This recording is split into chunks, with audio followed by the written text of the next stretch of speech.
want to control the many, you have to centralize decision-making. And so they want to turn countries into subordinate regions of the superstates under the world government, and extremely relevant to the European Union, of course, is Croatia. Now, everything fits into everything else if you keep talking for long enough on all this and keep researching for long enough. 12 stars in a circle is the symbol of the Babylonian goddess. This is why they depicted Isis, who was another version of the Babylonian goddess in Egypt, with 12 stars around her head. And they depict Mother Mary with 12 stars around her head. It is the symbol of the goddess. How appropriate then that Europe is named after Europa, the goddess Europa, who is another version of Semiramis. And they depicted Semiramis Europa and Nimrod as a girl and a bull, riding a bull. Nimrod, Semiramis under the name Europa. The European Union, in 2005, released commemorative coins with Europa and Nimrod on them. The European Union is not a political union. It is the union of the Illuminati goddess, which they wish to enslave the whole of Europe within. And it's extraordinary to me that there is not a bigger debate in Croatia at a political level and others about this sleepwalk into tyranny that this country is embarking upon. In Britain now, 75% of the laws that are introduced come not from the British Parliament, but from bureaucrats in Brussels, not elected people in the European Parliament. They're irrelevant. They're just there to give the impression there's some democracy, which is another tyranny called control or domination by the majority. I don't think that's freedom, me. So as we are losing our sovereignty and our ability to control our own lives within our own communities to the European Union, other people are saying, I'll have some of that. Huh? They want to break Europe up into regions to de-unify in a unified response to the edifice of power in Brussels, and they've even produced the maps. This was one in a British newspaper. And what they do is they take parts of Britain and they put them in regions with parts of other countries. Again, de-unify. Now, here's an irony.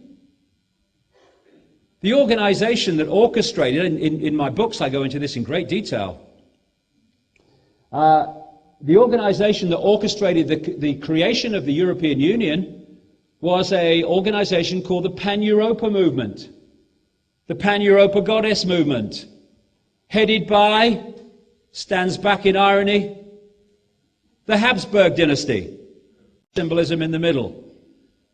So here's Croatia, the Croatian government, who are leading a country that removed the Habsburg control, and now they're handing it back to them and their networks that link into the Rothschilds without a gun being fired. And what is about to hit this country when that document is signed, people have no idea. The whole way of life of this country is finished within a matter of years. There's the European Union, controlled by bureaucrats in Brussels, unelected.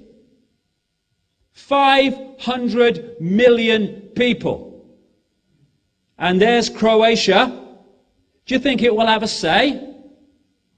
Anybody think it will have an influence? And once you sign the document, Croatia becomes subject to anything they decide in the bureaucracy. And I'm told, I'm not here long enough to be an expert, I wouldn't claim to be, I wouldn't patronize you by saying I am, but from what I'm told, there's no debate worth the name going on in politics in Croatia between different political parties about going into the European Union. Well, they should be friggin' ashamed of themselves, given what they're about to impose upon this nation and upon this land. Why?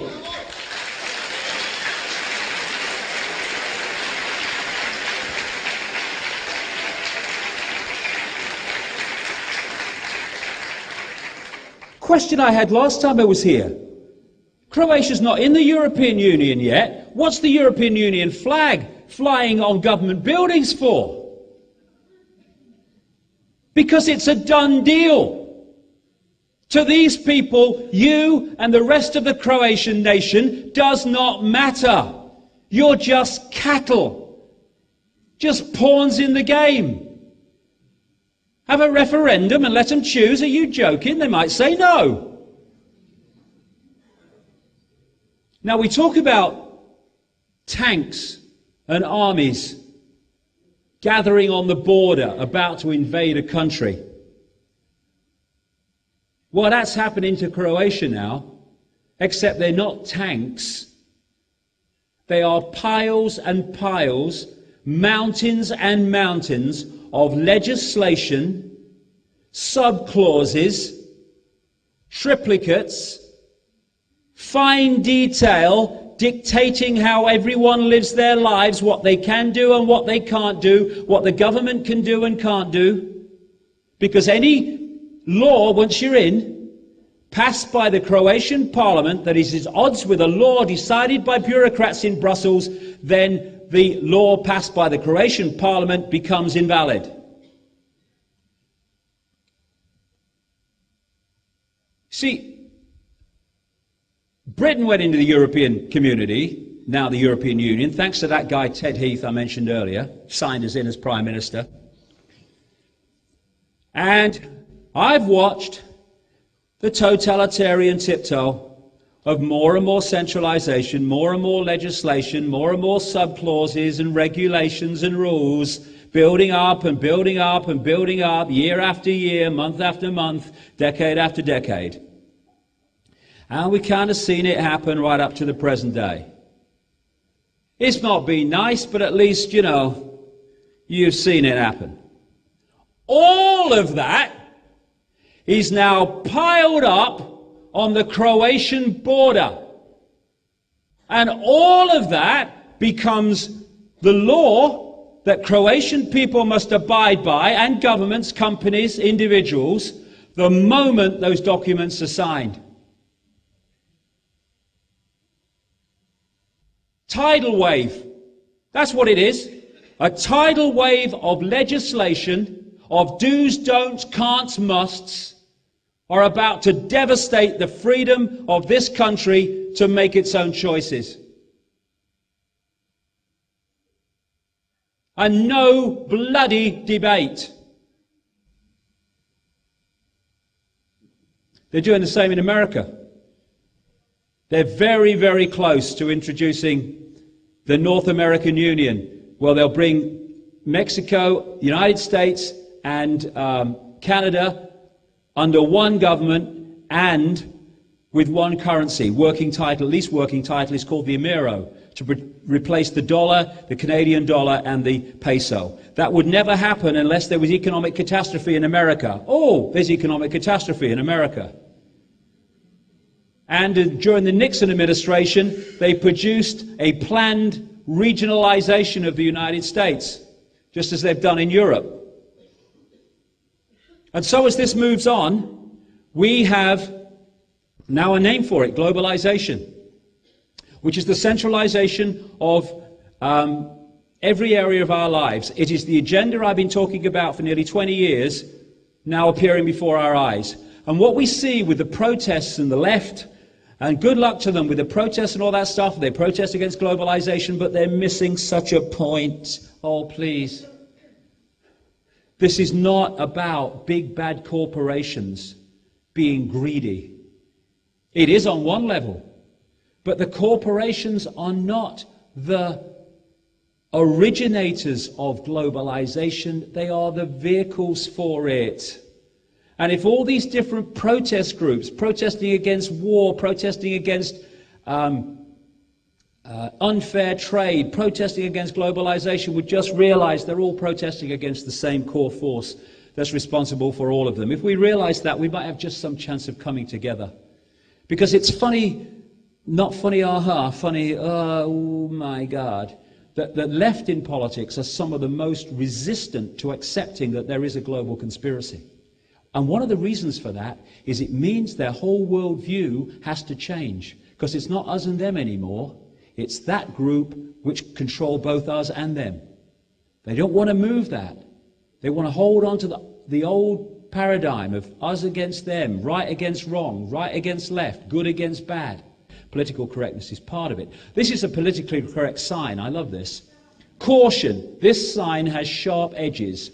Do not touch the edges of this sign. Then at the bottom it says, also the bridge is out ahead. You know, it's a crazy world we're living in.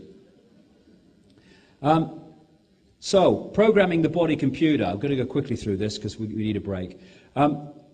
They know the body's a computer and therefore they know it can be programmed.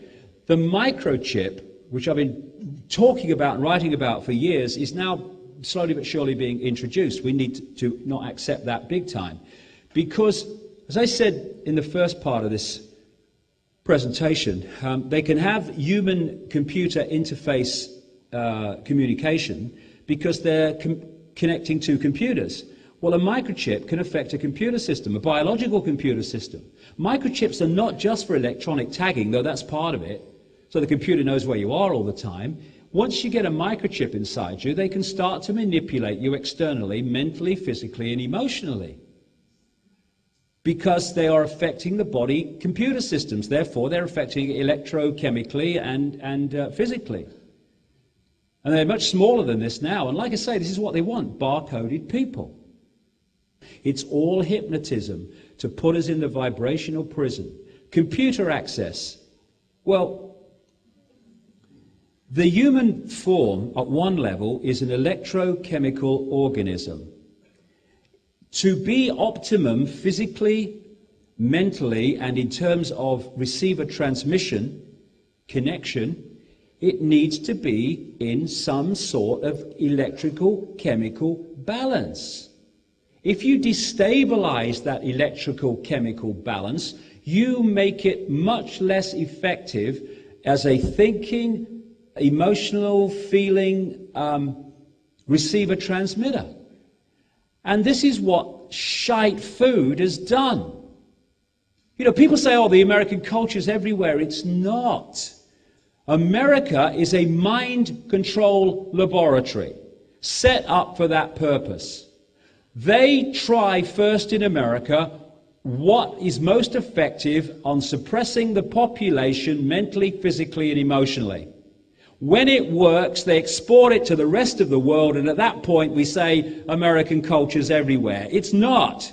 It's the mind control, physical manipulation, mental and emotional manipulation techniques that have shown to work in America that the rest of the country then physical manipulation, mental and emotional manipulation techniques that have shown to work in America that the rest of the country then gets. That's why fast food, soundbite news, and all the rest of it has come out of America. I feel for Americans because they really are at the forefront of this in so many ways. And all this stuff is designed to access the body computer and destabilize it. MSG, by the way, what is that? It's a flavor enhancer. What does that mean? It means tricking the brain to decode more taste than is actually there. They know how the bloody system works. All these drugs they give to kids and stuff, and so many, if not all of these people that are crazy with guns have been on this stuff. Aspartame, it's a brain suppressor, a brain poison, brought onto the market by Donald Rumsfeld when he was head of Searle Pharmaceuticals, sold out for a fortune to Monsanto. Fluoride in the water, used in the concentration camps to suppress the mental faculties of the inmates. Now put into drinking water to protect teeth. Doesn't protect teeth. It's an illusion, it's just an excuse. Frankenstein food. Genetically modified food from Monsanto in St. Louis, one of the most monumental Illuminati companies on planet Earth, that now is the supplier of aspartame.